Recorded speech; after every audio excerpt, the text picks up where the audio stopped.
नहीं जाना मुझे घर। बेटा अब तुम जिद कर रहे हो। नहीं फेस कर सकता, मदिया का चेहरा नहीं देख सकता।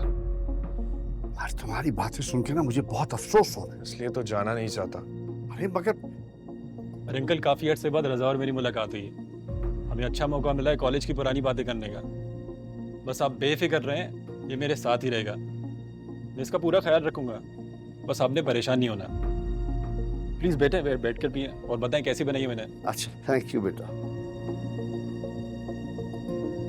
ये तुमने बहुत अच्छा किया हमें तुमने इससे मिलवाया। अब इसको तुम समझा देना बेटा।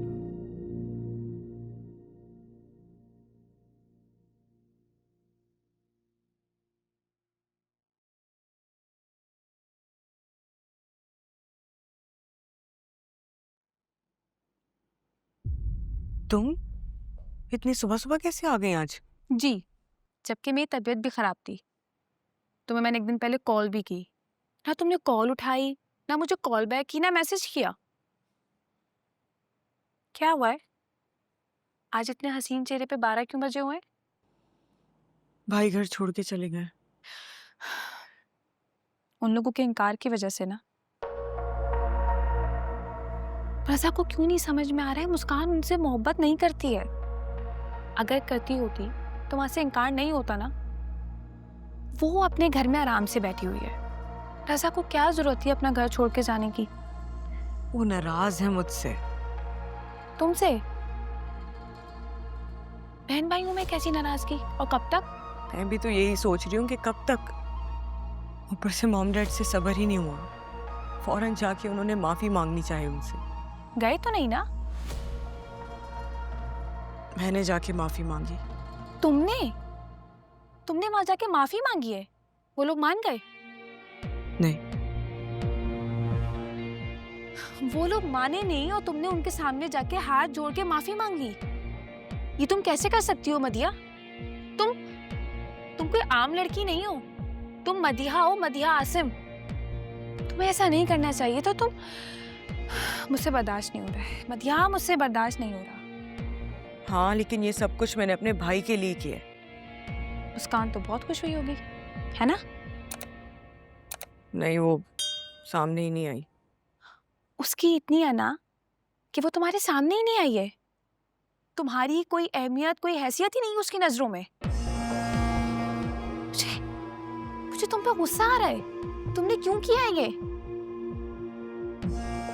देखो सुंबल, मुझे सब कुछ तुम्हें नहीं बताना चाहिए था, लेकिन मेरे दिल पे एक बोझ सा था, इसलिए मैंने तुमसे सब कुछ कह दिया।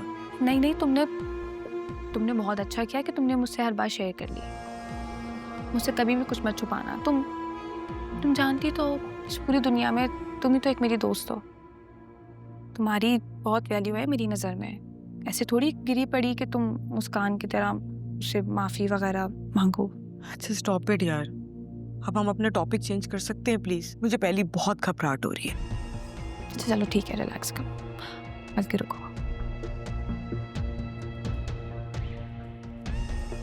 ये तुम्हारी फेवरेट नट्स वाली चॉकलेट। अरे खाने की नहीं दी थी, रखने की नहीं दी थी। अभी मूड नहीं हो रहा सुंबल, मैं प्रॉमिस बाद में खा लूंगी।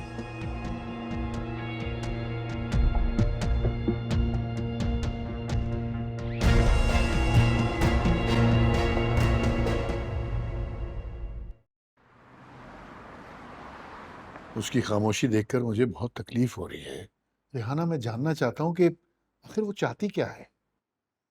हारून, अगर बच्चे आग से खेलने की जिद करेंगे तो क्या हम आंख बंद करके बैठ जाएंगे? आज की उसकी खामोशी और आज की उसकी तकलीफ सारी जिंदगी की तकलीफ उठाने से बेहतर है। आप छोड़ दें मुझ पर, समझा दूंगी मैं उसे, संभाल लूंगी, फिक्र ना करें आप। बाबा, अम्मी बिल्कुल ठीक कह रही हैं, और अभी तो उसकी स्टडी भी कंप्लीट नहीं हुई। अल्लाह ने चाहा तो बहुत अच्छे रिश्ते मिलेंगे। अल्लाह पर अच्छे की उम्मीद रखें। बेटा, उसकी जात से मुझे पूरी उम्मीद है। मथिया मथिया ने माफी मांगी है। मेरा दिल इतना सख्त तो नहीं है कि मैं उसे माफ ना करूं।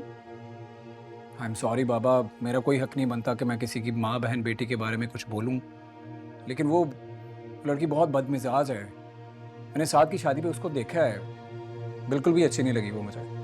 देखो बेटा, किसी के बारे में एक दो रोज में राय कायम कर लेना, वो भी हतमी, ये बात कोई दुरुस्त नहीं है। अब तुम रजा के माँ बाप को ही देख लो, जरा सा भी तकब्बुर गरूर नहीं है उनमें।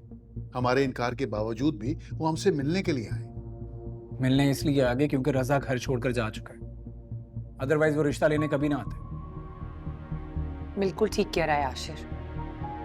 हारून की उनकी बेबसी और मजबूरी देखकर हम अपनी बच्ची की जिंदगी नहीं बर्बाद कर सकते। और वैसे भी जबरदस्ती के रिश्ते बन तो जाते हैं, लेकिन उन्हें निभाना बहुत मुश्किल हो जाता है। ऐसी एक दो मिसालें आपकी खानदान में भी हैं और मेरे खानदान में। आप क्या चाहते हैं हारून? हम अपनी बच्ची को ऐसी जगह रुखसत करते हैं जहां ना उसे इज्जत मिले और ना ही उसकी कदर, जिसकी वो हकदार है। ठीक है, तुम मुनासिब वक्त देखकर इनकार कर देना।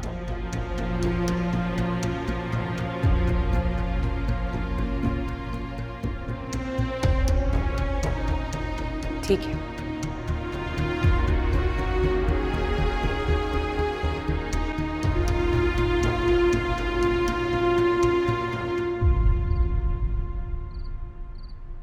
हासिम, रजा रजा कहाँ है?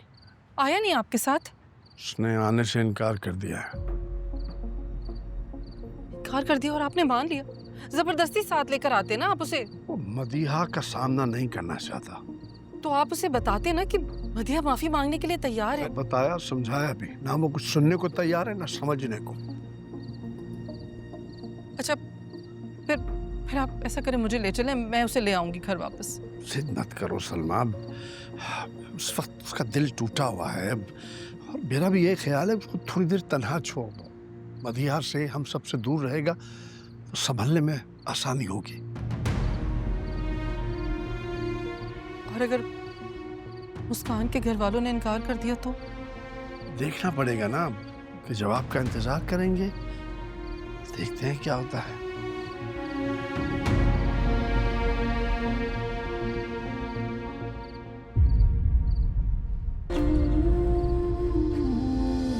कोई नजर हो जो मेहरबान हो, अपना बना के ना अनजान हो, मांगे ना मुझसे वो मेरी सफाई, खामोशियों की समझे जुबान जो, खुदाया क्यों दर बदर हूँ, किसी का क्यों मुंतजर हूँ, है टूटा दिल ये कहता है तू क्यों इस दर्द में रहता है, वो बिछड़ा रास्ता जैसे किसी मंजिल से कहता है, खुदाया क्यों दर बदर हूँ, किसी का क्यों मुंतजर हूँ।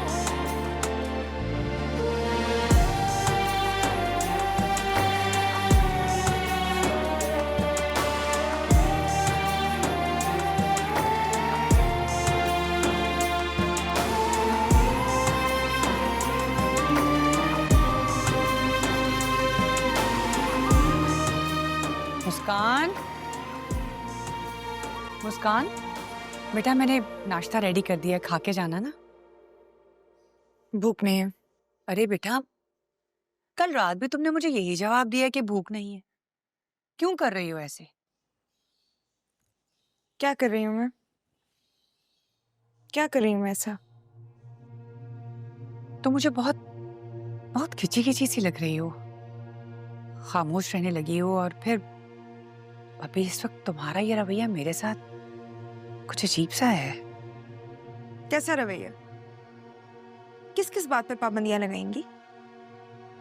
पाबंदी? तुम्हें ऐसा लगता है कि मैंने तुम पे पाबंदी लगाई है, या तुम्हें ऐसा लग रहा है कि मैं कुछ गलत कर रही हूँ तुम्हारे साथ? बताओ बेटा, मैंने क्या गलत किया तुम्हारे साथ? अफसोस हो रहा है, शदीद अफसोस, कि मुझे आपसे रजा के बारे में कोई बात करनी ही नहीं चाहिए थी।